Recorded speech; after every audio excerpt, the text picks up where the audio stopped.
Sumunod kayo sa akin. Pumunta tayo sa kumpare ko.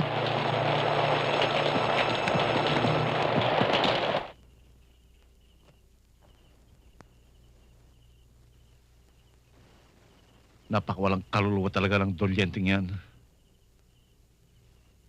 Pati mga batang walang malay, pinapapatay. Gawain lamang yan ng isang taong sirang ulo. Talagang matakaw sa kapangyarihan. Gusto niyong abusin ng mga Villamar.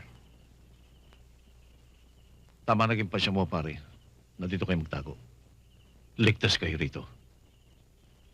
Lahat ng mga tauhan ko mapagkakatiwalaan mo.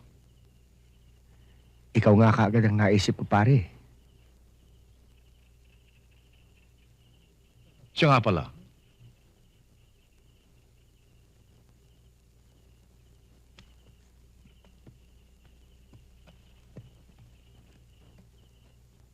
Alam na ba ni Clarissa ang nangyari sa kanyang ama? Maaaring sinasabi na ni Carding. Alam kong darating sa ganito, pero hindi ko inaasahan na kailangan ko makauwi. Higit kailanman ngayon ang kailangan ng tatay para may mag-asikaso naman ng kanyang pagkain. Maraming nagmamahal sa tatay mo. Alam ko hindi siya pababayaan. Mapangarib na rin para sa iyo lumantad. Ang mabuti pa'y dumito ka muna.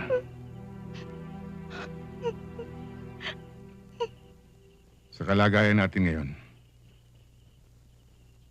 ang tanging paraan na lang ay ang hindi naasahan, ang kunin si Dulyente. Carding, imposible ang binabalak mo. Hindi, teka. Teka pare. Sa ganitong araw, ngayon, araw na ito, wala si Dulyente sa bahay niya. Inuumaga yung nakaupo sa madyungan, doon kina Vergara. Budot! 7 balls! Wala pa. Padingit.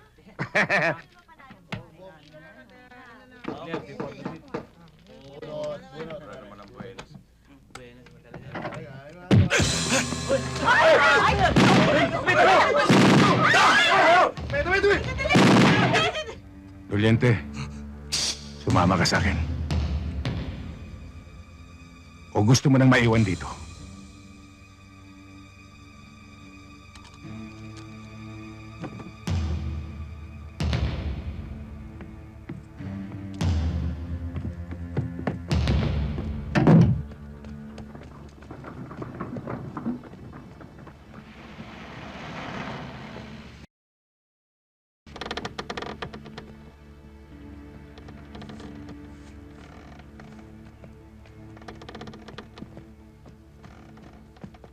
Vicente!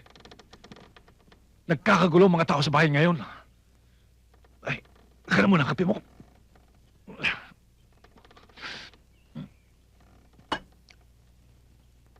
Nakuha ni Carding si Congressman Dulyente kaninang madaling araw.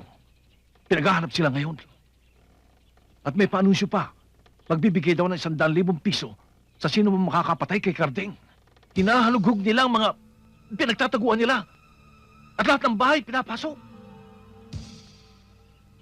Ano ang gagawin natin ngayon?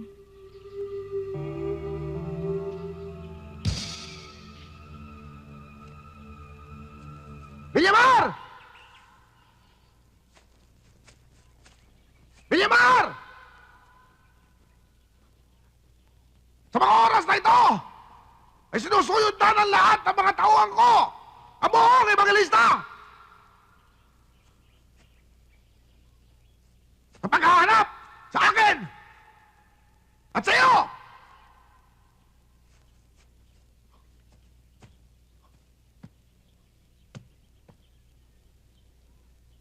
Bukod doon, maraming tao nangangailangan na nag-uunahan na patay ka!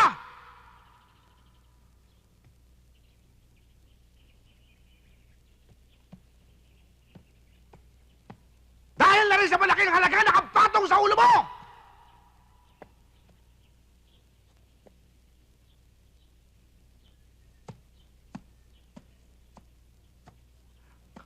Wala ka na iba pang matatakbuhan, Bilyamar! Iisa lang mahalaga sa akin ngayon.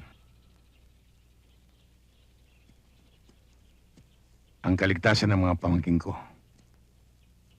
Kapalit ng kaligtasan mo. At habang bihag kita, masisiguro ko ito.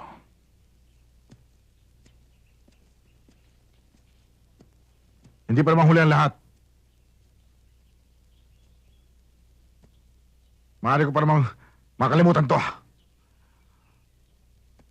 Makalalabas ka pa rin at ang iyong mga pamangkin dito sa Ebanghelista ang ligtas. At yung 100,000 piso na kapatong sa ulo mo, kalimutan mo na yun. Bibigyan kita ng 500,000 piso.